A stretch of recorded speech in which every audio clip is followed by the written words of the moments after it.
Hello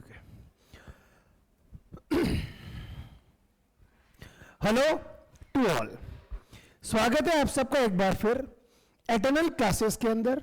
आज हम आपके लिए एक नया चैप्टर स्टार्ट करने वाले हैं बेटा। चैप्टर है class 10th economics, chapter number 3, money and credit. देखो, आज हम जो चैप्टर स्टार्ट करने वाले हैं वो एक अलग लेवल है। अब तक आपने इकोनॉमिक्स के तो जो 2 चैप्टर्स पढ़े थे ना, वो एक अलग जोन था। यूं मान के चलो, अब हम एक अलग नए एरा में शुरू करने वाले हैं। एक बिल्कुल न्यू ब्रांड चैप्टर आज हम शुरू करने वाले हैं, मनी एंड क्रेडिट। देखो, इस चैप्टर को शुरू करने से पहले हम थोड़ा सा बेसिक्स के ऊपर ध्यान देते हैं। आज अगर आपके जीवन में आपके पास पैसा नहीं हो, मनी नहीं हो, तो क्या आपके पास जितनी भी थिंग्स अवेलेबल है, क्या आप उनको परचेज कर सकते हो? देखो, एक बहुत सिंपल सा लॉजिक हम यहां पर समझते हैं। ह्यूमन की जो नीड है ना, we need various things, we needs various things in our daily life. अगर हम बात करें तो हमारी डेली लाइफ में हमें बहुत सारी चीजों की आवश्यकता होती है। अब इन सारी चीजों की जिनकी हमें आवश्यकता है, इस रिक्वायरमेंट को हम पूरा कैसे करें? 2 ही तरीके हैं। या तो क्या करें, हम इनको प्रोड्यूस करें, और प्रोड्यूस करके क्या करें, फिर इनको हम यूज करें। अब आपको जीवन में जितनी भी चीजों की आवश्यकता है, क्या आप उन सारी चीजों का प्रोडक्शन कर सकते हो? क्या संभव ही नहीं है। जितनी भी चीजों की हमको आवश्यकता है, हम उन सारी चीजों का प्रोडक्शन कर लें, ये संभव नहीं है। संभव नहीं है तो मतलब क्या होगा? We have to buy them. तो हमको क्या करना पड़ेगा बेटा? उनको खरीदना पड़ेगा। कहां से खरीदेंगे? हम उस आदमी से खरीदेंगे हु इज प्रोड्यूसिंग। किससे खरीदेंगे बेटा? जो भी उन चीजों को प्रोड्यूस कर रहा है, हम उससे इन सारी चीजों को फिर परचेज करेंगे। अब भैया परचेज करेंगे तो परचेज करने में क्या लगेगा? पैसा। तो मनी की रिक्वायरमेंट हमको हर जगह पर है। जीवन के हर स्फीयर में, लाइफ के हर स्फीयर में आपको क्या है? पैसे की रिक्वायरमेंट होती है। सिवाय पढ़ने के लिए आपको पैसा नहीं चाहिए, है ना। स्पेशली एटर्नल क्लासेस पे क्लास 10th की एसएसटी पढ़ने के लिए तो आपको बहुत नॉमिनल फीस आपने पे की है, जो कि नहीं के बराबर है। आप सब ये बात जानते हैं। चलिए आगे बढ़ते हैं, अपन ध्यान देते हैं। Money and credit, importance of money in everyday life. अब मनी का हमारी एवरीडे लाइफ में क्या इंपॉर्टेंस है? सब जानते हैं, सब समझते हैं। मनी नहीं होगी तो जीवन में कुछ भी नहीं है। पैसा नहीं है तो जीवन में कुछ भी नहीं है। पैसा सब कुछ है, ठीक है। पैसा सब कुछ नहीं है, लेकिन बिना पैसे के हम कुछ भी नहीं कर सकते। अगर हमें goods are being bought and sold with the use of money, चीजें आप पैसे के साथ के पैसे के दम पर ही आप चीजों को खरीद सकते हो, और उसी के दम पर आप चीजों को बेच सकते हो। बिना पैसे के ना तो आप चीजों को खरीद सकते हो, ना ही आप चीजों को बेच सकते हो। In some of these transactions, services are being exchanged with money. क्या होता है कि in some of these transactions, services are exchanged with money. तो पैसा नहीं होगा, ना तो आप कोई गुड्स ले पाओगे, ना ही आप कोई सर्विसेज ले पाओगे। तो बिना मनी के हम कुछ नहीं कर सकते। मनी का जीवन में इंपॉर्टेंस बहुत है। तो भैया फिर क्रेडिट क्या है? क्रेडिट भी मनी ही है। क्रेडिट भी क्या है बेटा? मनी का फॉर्म है। बस क्रेडिट का डिफरेंस क्या है कि जिस समय ट्रांजैक्शन हो रहा है ना, उस समय मनी का एक्सचेंज नहीं होता है। मनी का एक्सचेंज बाद में, फ्यूचर में पे करने के लिए प्रॉमिस कर दिया जाता है, तो वो क्या कहलाएगा बेटा? क्रेडिट। सीधी सी बात है, ये नगद खरीदारी हो गई, ये उधार में हो गया। उधार की बात करोगे तो वो क्रेडिट कहलाएगा। बात समझ में आई? अगर हम उधार में सामान खरीदते हैं तो वो क्या कहलाता है? क्रेडिट कहलाता है। क्लियर है भैया यहां तक? चलिए, क्या लिखा है? For some there might not be any actual transfer of money taking place. जब हम कोई भी गुड्स या सर्विस परचेज कर रहे हैं, उस समय एक्चुअल में हमने पैसा पे नहीं किया है, लेकिन इसका मतलब नहीं हम पे भी नहीं करेंगे। बट नाउ, अभी नहीं किया है, बट ए प्रॉमिस टू पे मनी लेटर।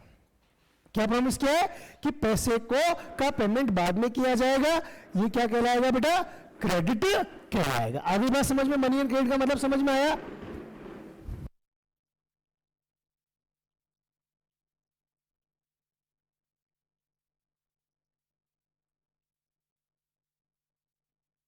तो मनी और क्रेडिट, इस चैप्टर ना दो वर्ड से मिलकर बना है, मनी और क्रेडिट। तो मनी का मतलब हमको समझ में आ गया, क्रेडिट का मतलब आपको यहां पर समझ में आ गया है। आगे बढ़े, अगली बात करें अपन। देखिए तो नेक्स्ट टॉपिक क्या है बेटा हमारा, बहुत ध्यान से समझेंगे। अब एक्चुअलिटी में बात क्या है कि व्हाई ओनली मनी। क्या आज की जो सिविलाइजेशन की हम बात कर रहे हैं, क्या इसके पहले ट्रांजैक्शन नहीं होते थे? ट्रांजैक्शन तो बहुत पहले से हो रहे हैं। क्या पहले लोग चीजें खरीदते बेचते नहीं थे? What was the situation before the invention of money? ये करेंसी वगैरह तो भी रिसेंटली इन्वेंट हुई है, इसके पहले भी तो ट्रांजैक्शन होते थे, इसके पहले भी ट्रांजैक्शन होते थे। तो मतलब उस समय क्या था? और केवल पैसे को ही काम में क्यों ले रहे हैं अपन? हमें चीजें खरीदनी बेचनी है तो उसमें केवल मनी को ही यूज क्यों किया जा रहा है? हम क्यों किसी और चीज को यूज नहीं कर सकते? कुर्सी के बदले कुर्सी ले आओ, गेहूं के बदले चावल ले आओ, चावल के बदले शूज ले आओ, शूज के बदले मिट्टी के बर्तन ले आओ, वो भी तो संभव है। पैसे की ये आवश्यकता क्यों है? एक सिस्टम समझना कि मान लो कोई एक शू मैन्युफैक्चरर है। कौन है बेटा? एक जूते बनाने वाला व्यक्ति है ना। आपकी बुक का एग्जांपल ले रहे हैं हम। कौन है बेटा? एक शू मैन्युफैक्चरर है, इधर एक व्हीट प्रोड्यूसर है। तो भैया व्हीट प्रोड्यूसर को जूते चाहिए और जूते बेचने वाले को गेहूं चाहिए। तो व्हीट प्रोड्यूसर जो है अपने व्हीट दे देगा शू मेकर को, और शू मेकर अपने जूते किसको दे देगा? व्हीट प्रोड्यूसर को। ये भी तो ट्रेडिंग हो गई, इसमें भी तो बाइंग एंड सेलिंग हो गई।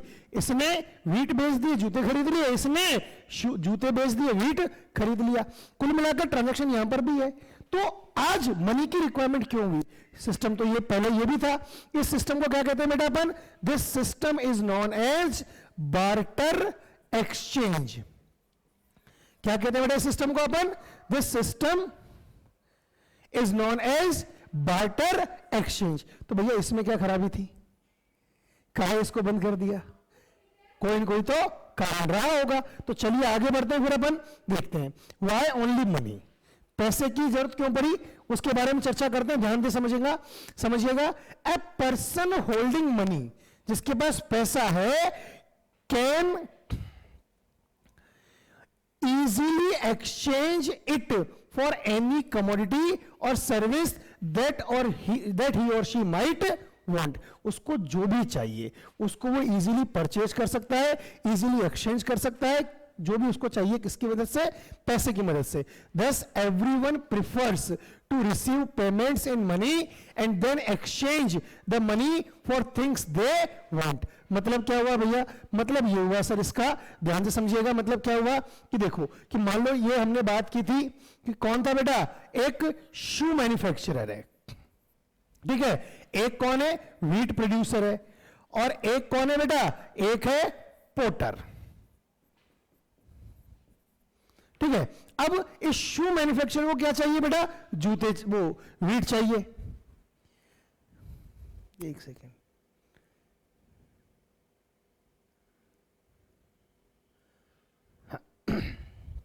हाँ भाई। तो इस शू मैन्युफैक्चरर को क्या चाहिए बेटा? इसको व्हीट चाहिए। अब अगर इसको व्हीट चाहिए तो ये व्हीट परचेज करने के लिए किसके पास जाएगा? शू मैन्युफैक्चरर जाएगा इसके पास, इसको मनी देगा और व्हीट लेके आ जाएगा। व्हीट मैन्युफैक्चरर को क्या चाहिए? पोटर। ये जो पैसा इसको मिला है ना, इस पैसे को ये पोटर को देगा और अपने मिट्टी के बर्तन लेकर आ जाएगा, बचा हुआ पैसे अपने पास रख लेगा। तो मनी से क्या है कि आज आपके पास पैसा है ना, तो आपने कोई काम किया, उसके बाद आपको पैसा मिला, उस पैसे से आप अपनी किसी भी नीड को पूरा कर सकते हो। आपको कहीं पर कोई डिपेंडेंट होने की आवश्यकता नहीं है। तो मनी की रिक्वायरमेंट क्या है, वो बात समझ में आ गई आपको? Why only money? मनी की जरूरत क्या है? तो मनी की क्या जरूरत है बेटा? ध्यान से समझना। मनी की रिक्वायरमेंट क्यों है, ये बात आपको अच्छे से समझ में आ गई होगी। क्या है बेटा? कि a person holding money can easily exchange it, किसी और को दे सकता है, फॉर एनी कमोडिटी और सर्विस दैट ही और शी माइट वांट। जो भी उसको चाहिए उसको खरीदने के लिए वो किसी को भी वो पैसा दे सकता है और उसके बदले अपने गुड्स प्रोडक्ट्स ले सकता है। Thus everyone prefers to receive payments in money, पैसे में लेना स्वीकार पसंद करते हैं, and then exchange the money for things that they want. और जो भी पैसा उनको चाहिए उसको वो एक्सचेंज कर सकते हैं। फॉर एग्जांपल वही दिया है कि शू मैन्युफैक्चरर को व्हीट चाहिए, यहां जाएगा पे इन रुपीज, रुपीज में पे कर देगा। अब इसके पास जो पैसा आ गया किसके पास? व्हीट प्रोड्यूसर के पास। ये पैसा अगर इसको जूते ये चाहिए, मिट्टी के बर्तन, तो ये भी इसको दे देगा, पैसा दे देगा। इसी पैसे को यूज करके अगर इसको जूते चाहिए तो ये क्या कर लेगा? शूज भी परचेज कर लेगा। तो पैसा है तो आप कभी भी किसी के साथ कोई भी डीलिंग कर सकते हो, क्लियर है। लेकिन अगर आगे बढ़े अपन, but in the absence of money, लेकिन अगर पैसा नहीं होगा तो क्या था? अगर पैसा नहीं था तो पहले होता था बार्टर एक्सचेंज। क्या होता था बेटा पहले? Barter exchange. कैसे होता था बार्टर एक्सचेंज? ध्यान से समझिएगा। देखिए इसी एग्जांपल को हम वापस लेते हैं, बहुत ध्यान से समझना कि मान लो अब बार्टर एक्सचेंज में क्या होगा कि एक व्हीट प्रोड्यूसर है, इसको शूज चाहिए, शू प्रोड्यूसर को अगर व्हीट चाहिए तब तो काम चल जाएगा। क्यों? क्योंकि शू मैन्युफैक्चरर जाएगा इस व्हीट प्रोड्यूसर के पास, इसको शूज दे देगा और इससे क्या ले लेगा? गेहूं ले लेगा। दोनों की इच्छा होनी चाहिए। लेकिन प्रॉब्लम कहां पर है? ध्यान देना, प्रॉब्लम यहां पर है कि शू मैन्युफैक्चरर को क्या चाहिए? व्हीट। व्हीट प्रोड्यूसर को क्या चाहिए? पॉट। और पॉट वाले को क्या चाहिए? शूज। ट्रांजैक्शन होगा ही नहीं।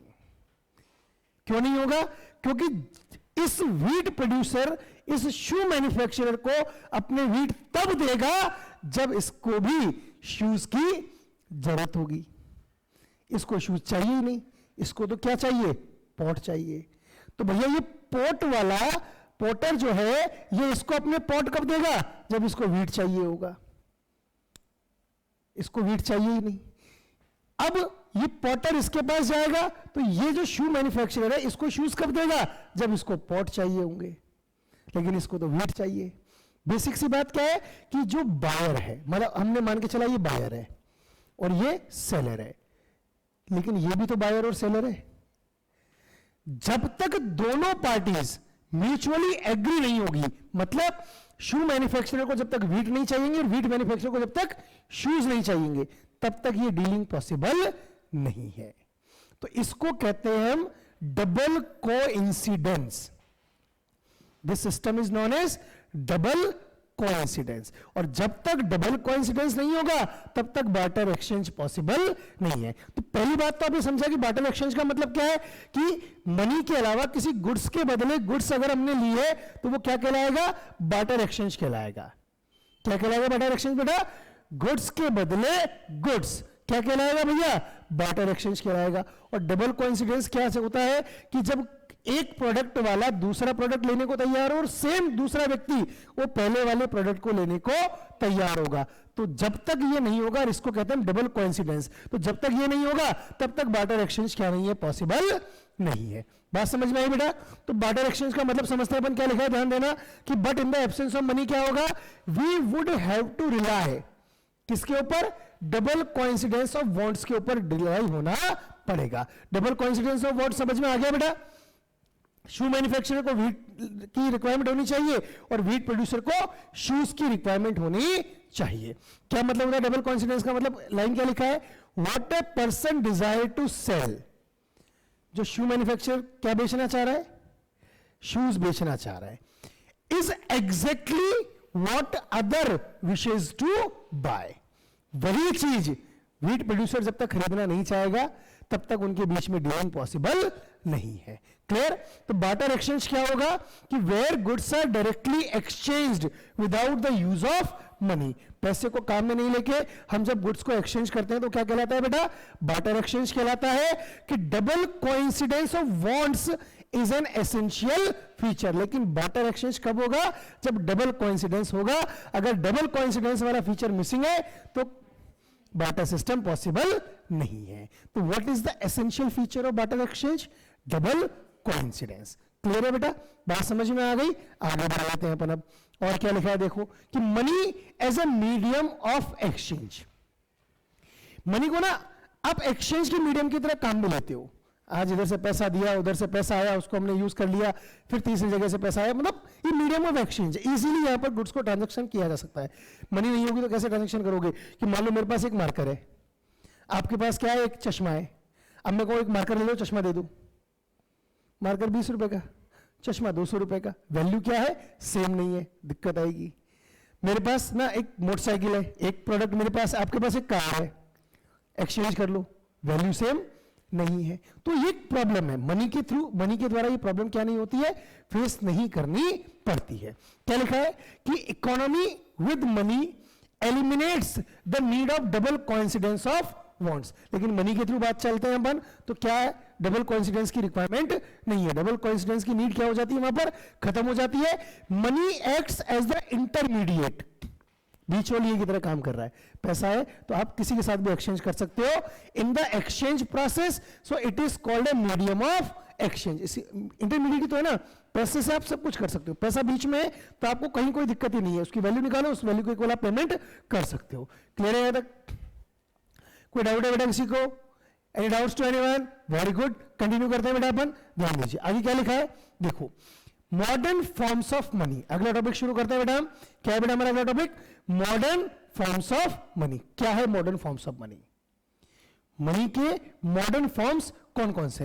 देखो एक बात समझो, अगर हम पहले जमाने की बात करें, जब मनी का इन्वेंशन हुआ ना, उसके पहले की अगर हम बात करते हैं, तो उसके पहले एक्सचेंज करने के लिए क्या काम में आते थे, कैटल्स है ना, हैंड्स, मुर्गियां, फ्रूट्स, वेजिटेबल्स है ना, वीट्स, इनको यूज किया जाता था as a medium of exchange. उसके बाद शुरू हुआ बेटा क्या, हमारे कॉइन सिस्टम शुरू हुआ, फिर कॉइन्स आने लगे, गोल्ड कॉइन, सिल्वर कॉइन, इनको as a medium of exchange use किया जाने लगा, तो इनकी एक वैल्यू होती थी।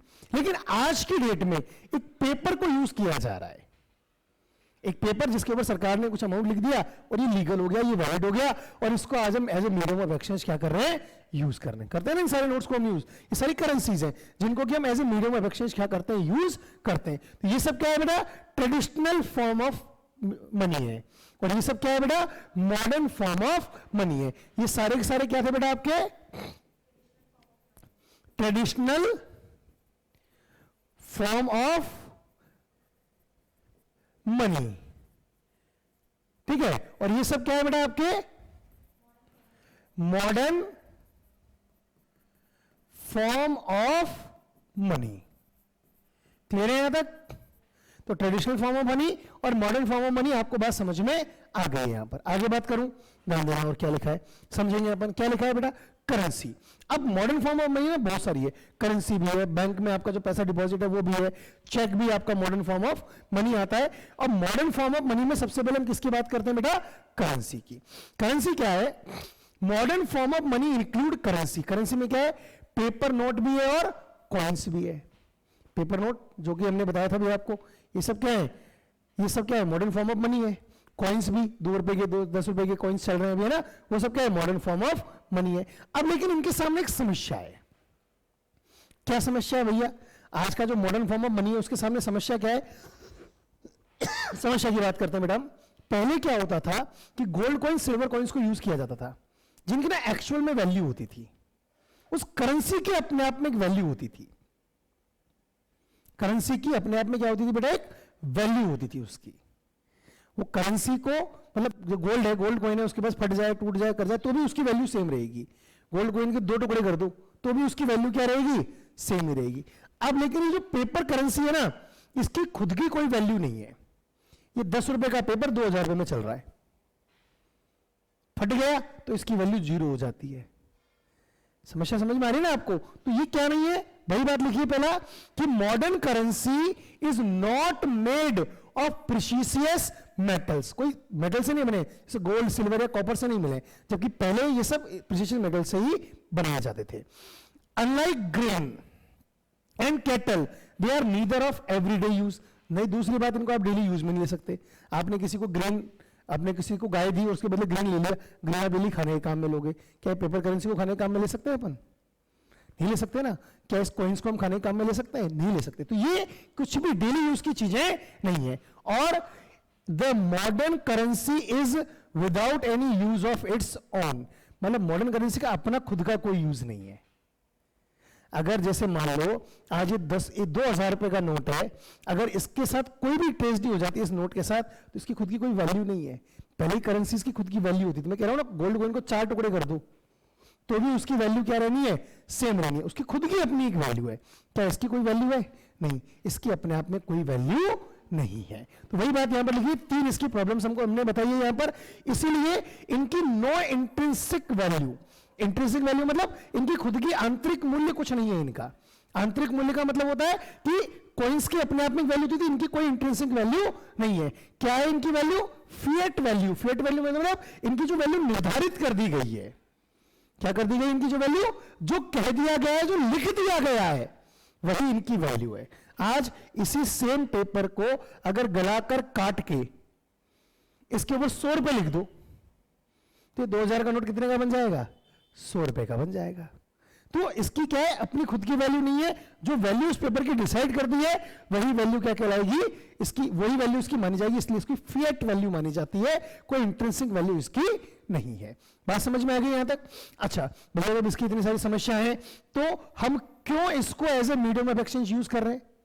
Y money is used as a medium of exchange? क्यों इसको as a medium of exchange use किया जा रहा है?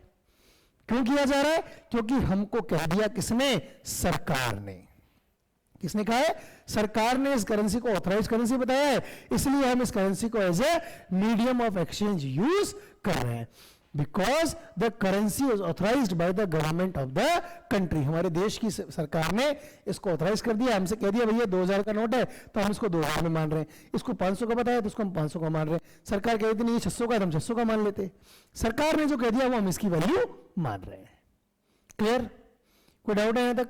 बात समझ में आ गई? अच्छा, कौन करता है भैया? सरकार या खुद करती है क्या? नहीं, सरकार की तरफ से इन करेंसीज को ऑथराइजेशन का काम किसका है? Authorised by government of country, मतलब the reserve bank of India issues currency notes on behalf of the central government. कौन करता है इंडिया में करेंसी नोट्स को issue? Who issues the currency notes in the India? Reserve bank of India issues the currency notes. Clear? As per Indian law. अच्छा, law क्या कहता है? कि no other individual or organisation is allowed to issue currency. कल को तुम्हारे जज जाए कि भैया हमको तो ड्राइंग बहुत अच्छी आती है, हम ऐसे के ऐसे कलर कर देंगे, इसको ऐसे के सब चीजें लिख देंगे, गांधी जी की फोटो बना देंगे, उस पर 2000 रुपये लिख देंगे, हमारी ड्राइंग बड़ी अच्छी है क्योंकि, और बन गया 2000 का नोट, मार्केट में जाके बेच के आएंगे, चला के आएंगे। नहीं वैलिड होगा। क्यों नहीं होगा? क्योंकि you are not the RBI nor you are the central government. आप ऑथराइज नहीं हो ऐसा करने के लिए। ऐसा कर मत लेना, कर लोगे तो पकड़े जाओगे, जेल हो जाएगी। ठीक है ना? तो आप ऑथराइज नहीं हो, कोई और एजेंसी क्या नहीं कर सकती? करेंसी नोट्स इश्यू करके उनको आगे मार्केट में नहीं चला सकती। Clear? So no individual in India. अच्छा, दूसरी एक और बात है, कोई भी व्यक्ति भारत में इनको एक्सेप्ट करने से मना नहीं कर सकता। No individual in India can legally refuse a payment made in rupees। ना इनको कोई लेने से मना कर सकता है। क्यों नहीं कर सकता मना? क्योंकि भैया मना आप नहीं कर सकते, लीगली आपको ये पैसा लेना पड़ेगा, आप बिल्कुल भी मना नहीं कर सकते। बात समझ में आ गई? क्लियर है यहां तक? आगे देखिए और क्या लिखा है। अब ये हो गया बेटा पहला आपका फर्स्ट फॉर्म ऑफ मनी हो गया। क्या है फर्स्ट फॉर्म ऑफ मनी आपका? मॉडर्न करेंसी का फर्स्ट फॉर्म क्या था? करेंसी। करेंसी हो गया है ना, करेंसी नोट्स, करेंसी कॉइन्स, ये कंप्लीट हो गया। दूसरा फॉर्म क्या है बेटा आपका? Deposits with banks. आपके जो बैंक में पैसा जमा है ना, वो भी अपने आप में क्या है बेटा आपका? एक फॉर्म ऑफ मनी है। भाई आपके अकाउंट में जो पैसा डिपॉजिटेड है वो भी क्या है बेटा आपका? एक फॉर्म ऑफ मनी है। क्लियर? क्या लिखा है कि deposit with banks people have also a type of money. किसी भी बैंक में आपने कोई पैसा जमा करा रखा है तो वो भी आपका एक मनी का टाइप है। अब क्या होता है, देखो लोग पैसा कमाते हैं, कुछ खर्चा करेंगे। क्या करेंगे बेटा? लोग पैसा कमाएंगे, पैसा कमा के कुछ खर्चा भी करेंगे, और खर्चा करने के बाद क्या होगा उनके पास? कुछ पैसा एक्स्ट्रा बच जाएगा। क्या होगा बेटा उनके पास? कुछ पैसा उनके पास एक्स्ट्रा बच जाएगा। अब जो पैसा उनके पास एक्स्ट्रा बचेगा उसको वो लोग क्या करेंगे? बैंक में डिपॉजिट करा देंगे। People deposited it with banks by opening an account in their name. Clear है? कोई डाउट है यहां तक?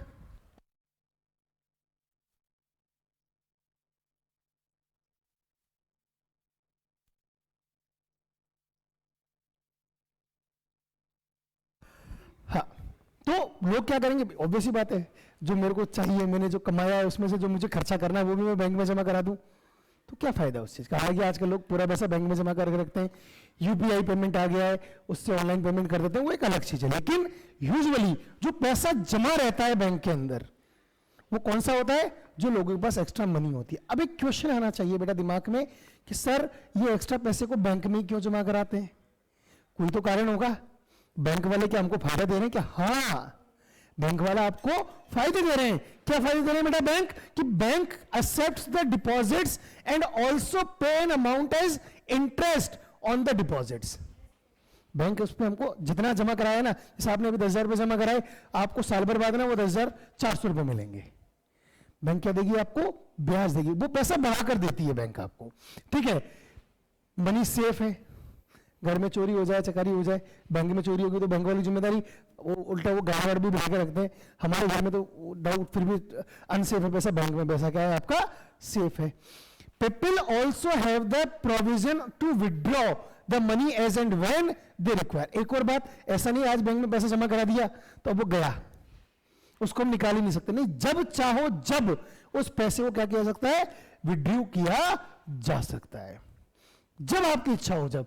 इसीलिए can be withdrawn on demand, जब आपकी इच्छा हो इसलिए जब निकाल सकते हैं, इसीलिए इनको डिमांड डिपॉजिट भी कहा जाता है। तो आपका एक क्वेश्चन क्या बन गया कि why amount deposited in the bank is known as demand deposit? क्यों भैया? Because it can be withdrawn on demand. इसको हम डिमांड के अकॉर्डिंग कभी भी विड्रॉ कर सकते हैं। क्लियर है यहां तक? आगे बात करूं बेटा, अब एक और हो गया। थर्ड एक और टाइप है आपका चेक। एक one more type of modern currency कौन सी है बेटा? चेक। चेक क्या है? Demand deposit offer another interesting facility, और वो क्या है बेटा?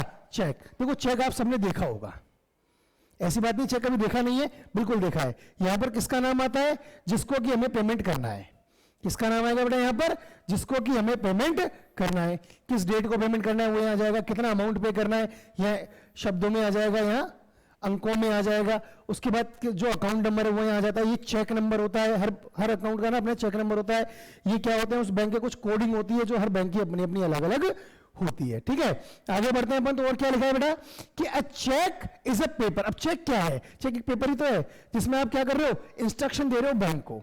आपने किसी को चेक लिख के दिया, तो चेक लिख के देने का मतलब क्या है कि भैया मेरे पास चेक है, मैंने आपको दे दिया। उस चेक को देने का मतलब क्या है कि मैं मेरे बैंक को ये इंस्ट्रक्शन दे रहा हूं कि ये जो व्यक्ति फलाने नाम का व्यक्ति आ रहा है ना आपके पास, इसके ये आपके पास क्या आएगा? ये चेक लेके आएगा और इसको आप मेरे खाते में से काट के इसके खाते में पैसा ट्रांसफर कर देना। तो वही चेक क्या है?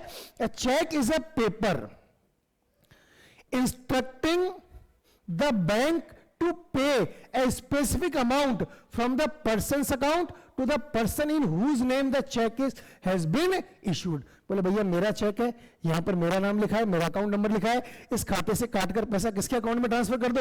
ये जिसका नाम लिखा है, प्रेम कुमार का नाम लिखा है, प्रेम कुमार को आपका नाम लिख देता हूं, आपका नाम पे चेक का दे, मेरा नाम लिख दो, सर विष्णु सर को पैसा दे दो, है ना, दे दो मेरे को पैसा, है ना, उनको दे दो। कितना पैसा देना है यहाँ आपने उसको